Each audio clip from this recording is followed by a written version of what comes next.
Space x का starship prototype Texas से launch होने के चंद मिनट बाद ही खला में फट गया, जिसकी वजह से खलीज मैक्सिको पर एयरलाइन की परवाज़ों को मलबे से बचने और एलॉन मस्क के फ्लैगशिप रॉकेट प्रोग्राम को रोकने के लिए रास्ता तब्दील करना पड़ गया।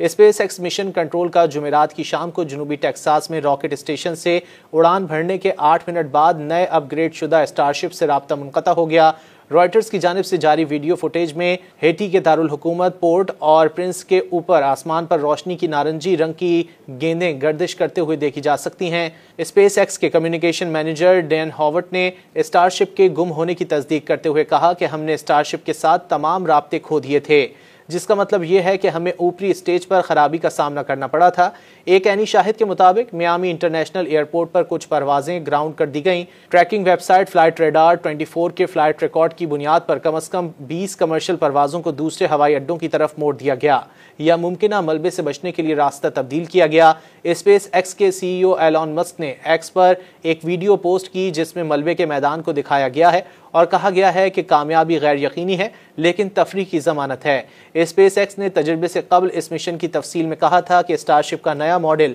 नई जनरेशन का जहाज था जो पिछले वर्जन के मुकाबले में 2 मीटर 6.56 फीट लंबा है, जिसमें नुमाया अपग्रेड्स मौजूद